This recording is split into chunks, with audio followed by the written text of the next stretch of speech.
अस्सलाम वालेकुम students. Next topic हमारे पास है इकोलॉजिकल पैरामिड्स। तो इकोलॉजिकल पैरामिड्स जो हैं वो क्या करते हैं और उससे हम क्या हेल्प हमें मिलती है उनके बारे में हम देखते हैं। तो इकोलॉजिकल पैरामिड्स हैं वो एक्चुअली डिफरेंट ट्रॉफिक लेवल्स का आपस में एक रिलेशनशिप शो करती है। ठीक है, तो इसके बारे में देखें। We can compare trophic levels in a food chain using ecological pyramid. तो इकोलॉजिकल पैरामिड्स की मदद से हम एक फूड चेन के अंदर जो ट्रॉफिक लेवल्स हैं उनको आपस में कंपेयर कर सकते हैं। जिस तरह यहाँ पर एक इकोलॉजिकल पैरामिड जो है वो शो की हुई है। तो इस इकोलॉजिकल पैरामिड में डिफरेंट ट्रॉफिक लेवल्स हैं। सबसे नीचे प्रोड्यूसर्स हैं, उसके ऊपर प्राइमरी कंज्यूमर्स हैं, देन सेकेंडरी कंज्यूमर्स हैं, देन टर्शरी कंज्यूमर्स हैं। तो ये डिफरेंट ट्रॉफिक लेवल्स हैं। इन ट्रॉफिक लेवल्स को एक ही इकोलॉजिकल पैरामिड के अंदर यूँ शो कर दिया गया। इनका रिलेशनशिप जो है वो सारा एक इकोलॉजिकल पैरामिड में हमने शो कर दिया है। अब इसका क्या फ़ायदा होता है, हम इसको डिटेल आगे देखते हैं जाकर। पैरामिड्स दो तरह की होती हैं। पहली पैरामिड है आपके पास pyramid of numbers. Pyramid of number क्या करती है?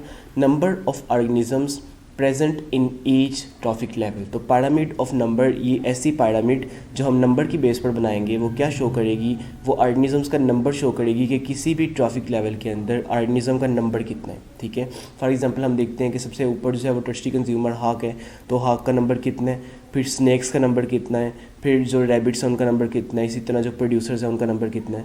तो एक यहाँ पर रफ सा एस्टिमेट बताया गया, उसके बारे में हम देखते हैं कि फॉर एग्जांपल आपके पास 10 हॉक्स हैं किसी भी एरिया के अंदर, किसी स्पेसिफिक एरिया में 10 हॉक्स हैं और उनको एक मंथ तक ज़िंदा रहने के लिए 300 स्नैक्स चाहिए। ठीक है, तो 10 हॉक्स, उनको एक मंथ तक ज़िंदा रहने के लिए कितने स्नैक्स चाहिए? 300। ठीक है, इसी तरह जो 300 स्नैक्स हैं उनको एक मंथ तक ज़िंदा रहने के लिए 4500 रैबिट्स चाहिए और इसी तरह 4500 रैबिट्स को एक मंथ तक ज़िंदा रहने के लिए 27 लाख ग्रासेस चाहिए। ठीक है, अब ये हमारे पास एक रफ सा नंबरिंग आ गई है। अब इस नंबरिंग को हम जो है वो पैरामिड ऑफ नंबर में पुट कर देते हैं।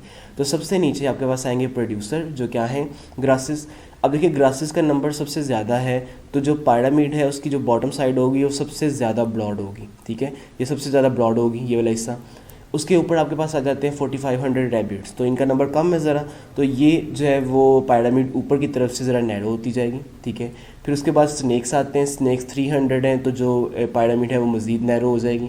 फिर 10 हॉक्स, ठीक है, 10 हॉक्स मज़ीद नंबर थोड़ा है स्नैक्स की निस्बत, तो यहाँ पर पैरामिड मज़ीद क्या हो जाएगी? ये नैरो होती जाएगी। तो एक आपके पास पैरामिड बनेगी, पैरामिड ऑफ नंबर, जिसमें डिफरेंट ट्रॉफिक लेवल्स के नंबर जो है वो हमने यहाँ पर जो है वो पुट कर लिए।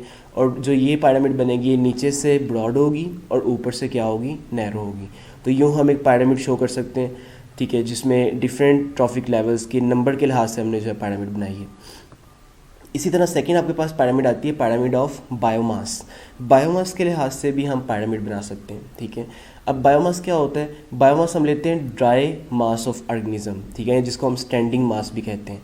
तो किसी भी ऑर्गेनिज्म की बॉडी का जो ड्राई वेट होता है उसको हम ड्राई मास कहते हैं। जो पैरामिड ऑफ मास बायोमास है, allow us to compare the mass of organisms present in each trophic level. हर ट्रॉफिक लेवल के अंदर ऑर्गेनिजम्स का जो बायोमास है उसको हम कंपेयर करते हैं पैरामिड ऑफ बायोमास में। अब इसके बारे में देखें। अब यहाँ पर भी हम रफ सा एक एस्टिमेट लेते हैं कि आपके पास फॉर एग्जांपल किसी एरिया में 1000 रैबिट्स हैं। अब इन 1000 रैबिट्स का हमने ड्राई मास जो है वो मालूम करना है कि वो ड्राई मास क्या है। ड्राई मास किस तरह मालूम करेंगे? हम ड्राई करते हैं 10 रैबिट्स को in an oven at 100 degree centigrade. ठीक है, तो 10 रैबिट्स को हम ओवन के अंदर रखते हैं और उतनी देर तक रखते हैं जब तक उनका जो है वो हमें ड्राई मास नहीं मिल जाता, बिल्कुल वो ड्राई नहीं हो जाते। तो 10 रैबिट्स को हम ओवन के अंदर रखते हैं कितने टेम्परेचर पर? 100 डिग्री सेंटीग्रेड पर। ठीक है, अब एग्जांपल लें कि हमारे पास ड्राई मास आ गया 10 रैबिट्स का, वो है A ग्राम। ठीक है, तो 10 रैबिट्स को हमने ओवन में रखा 100 डिग्री सेंटीग्रेड तक और उनका जो हमें ड्राई मास मिल गया वो कितना है? A ग्राम। हमारे पास टोटल रैबिट्स कितने? 1000, तो ड्राई मास ऑफ 1000 रैबिट्स कितना हो जाएगा? 100 A ग्राम।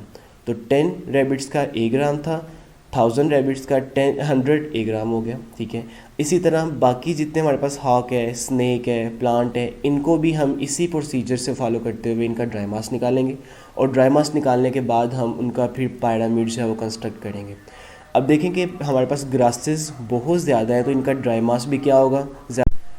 इसी तरह हमारे पास जो रैबिट्स होंगे, अब रैबिट्स का जो ड्राई मास है वो डेफिनेटली ग्रासेस की निस्बत कम होगा, क्योंकि ग्रासेस का नंबर ज़्यादा था तो ड्राई मास भी ज़्यादा है। रैबिट्स का नंबर ज़रा कम है तो ड्राई मास भी कम होगा। फिर स्नेक का नंबर रैबिट से भी कम है तो इनका ड्राई मास मज़ीद कम हो जाएगा। और इसी तरह हॉक लास्ट पर है, इनका नंबर क्योंकि बहुत कम है तो इनका ड्राई मास बाकी सबसे क्या होगा, कम होगा। तो इसकी पैरामिड भी बिल्कुल वैसी होगी जिस तरह पैरामिड ऑफ नंबर्स की थी कि पैरामिड जो है बॉटम से ब्रॉड होगी और ऊपर जाते हुए पैरामिड जो है वो नैरो होती जाएगी। तो सेम ऐसी ही पैरामिड जो है वो हमें पैरामिड ऑफ बायोमास में भी मिलेगी और पैरामिड ऑफ नंबर में भी मिलेगी।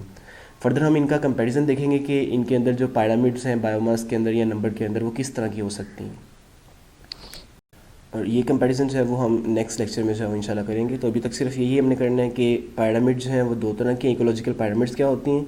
पैरामिड्स दो तरह की हैं, यहाँ पर हमारे पास जो हमने स्टडी की है pyramid of number and pyramid of biomass.